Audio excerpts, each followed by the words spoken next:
The next talk will be given by David. Sorry if I mispronounce your name. Capek. I was about to say that actually, David Capek, on database of shape models suitable for the description of meteoroids and small monolithic asteroids. You have 20 minutes. Good morning. My talk will be about that database of shape models suitable for the description of meteoroids and small monolithic asteroids.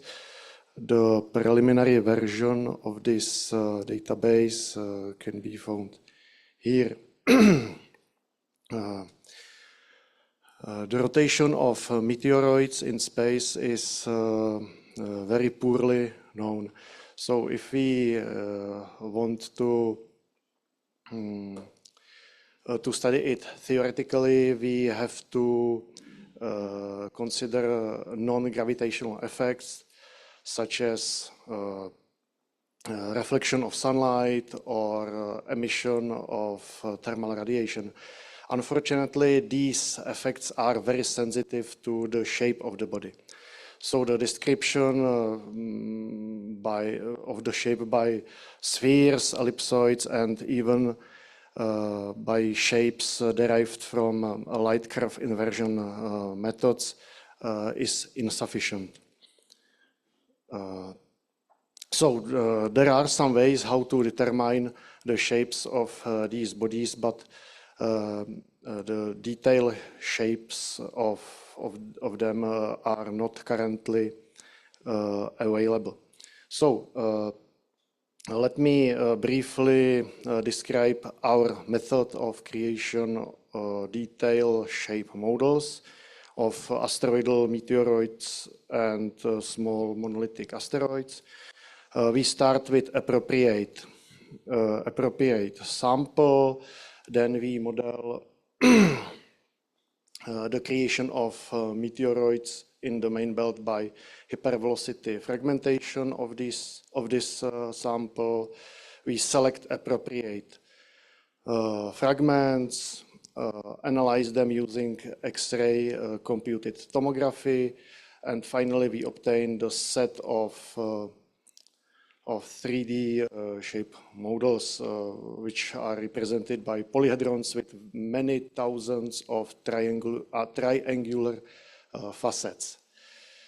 Now in more detail, we used samples of, the samples that we used was ordinary chondrite NVA 869, which was cut into pieces. Each piece have almost 1 kilogram, and we also use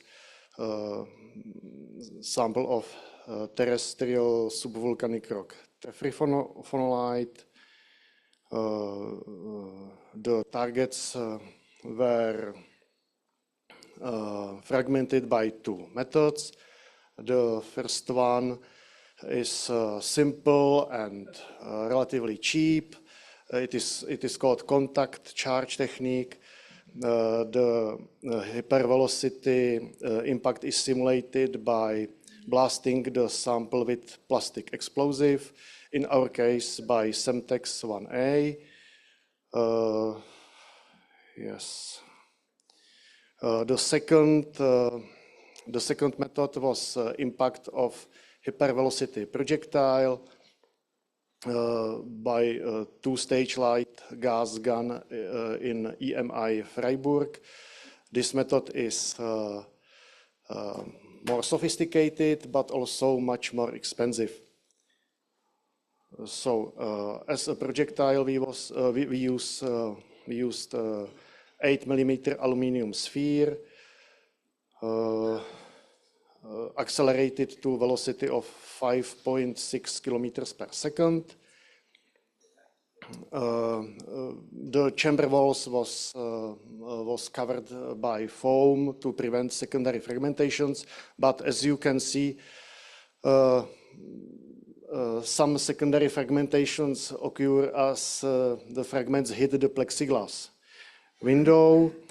You can see also that the original meteorite was painted by white color. This is because we are interested only in fragments which comes from the interior of the target, and which do not contain the original surface, which is shaped by ablation and weathering processes. So we select the fragments with mass higher than 0.2 grams and with no white color.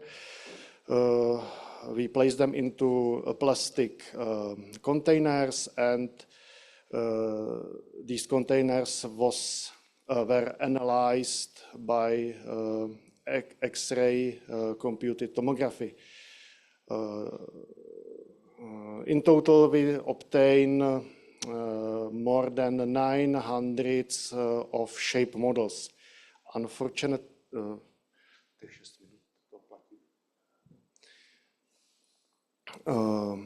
Yes. Unfortunately, some of the shape models contain some topological defects, so we have to repair them by a Python script using PyMeshlab library.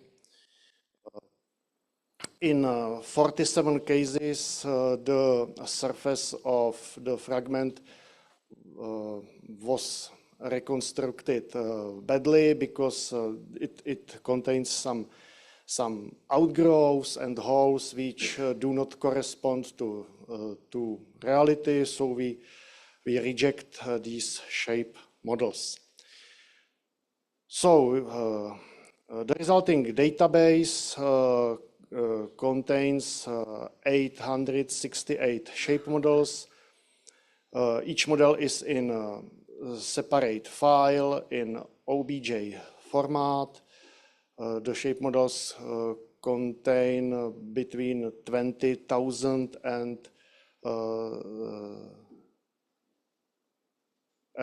760,000 surface elements, and if we click on the link, we can see something.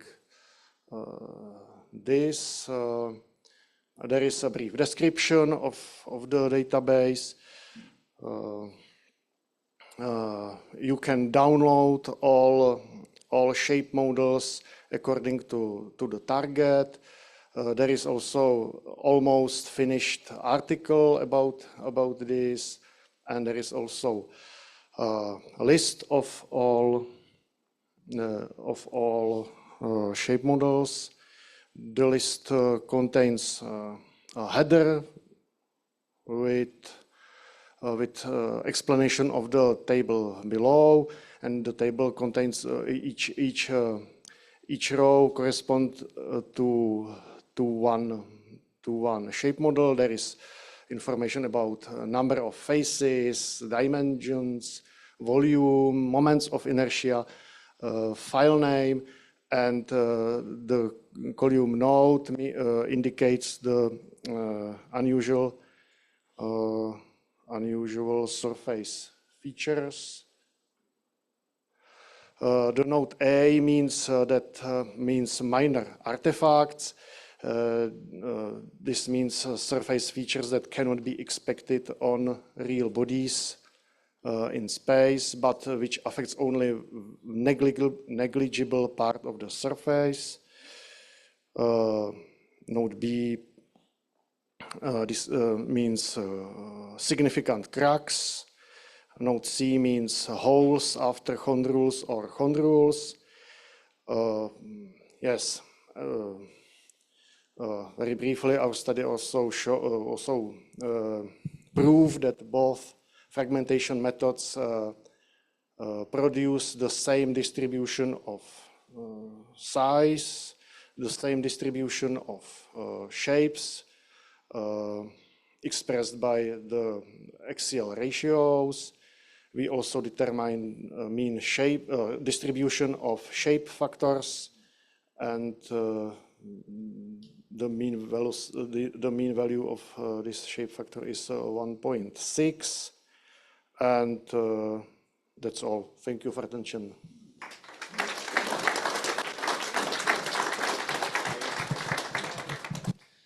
Thank you very much. We have also plenty of time, so yes, you.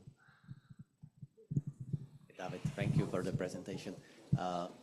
Did you study or do you plan to study the rotation after the impact of the fragments from the camera recordings? No, because we have only one camera during that experiment, and I think that this subject was studied intensively in the past, so nothing new brings.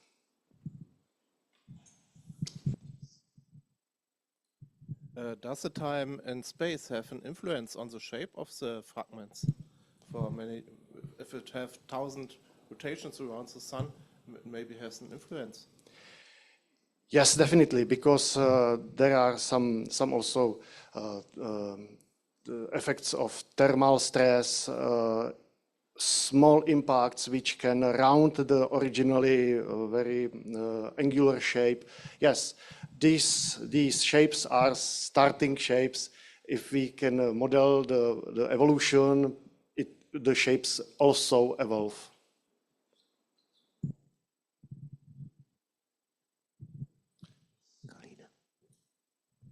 There is, yes. I assume the material has a high influence on the shape, so why have you decided for that NWA6 whatever? We think that the material does not strong influence on the shape distribution. Maybe you saw that the terrestrial rock have another distribution of shapes, but this is because of a lower specific energy, which fragmented the sample. This energy have much stronger effect than material. We have a question from Galina online. Galina? Yes, thank you. David, my question is, let us think that small meteoroid could rotate very fast and tumble. So the real shape will not be important.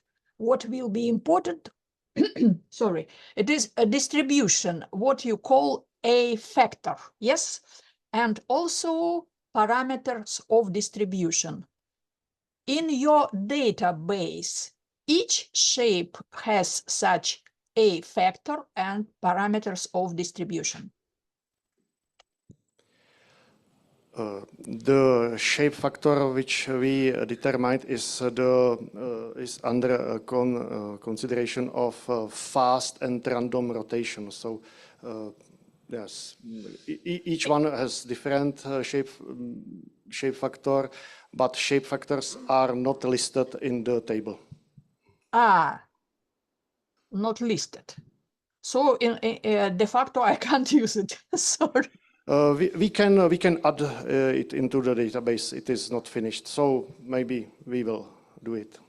Yes, but please take into consideration that if I analyzing small meteoroids, it is often a situation that they rotate very fast and tumbling.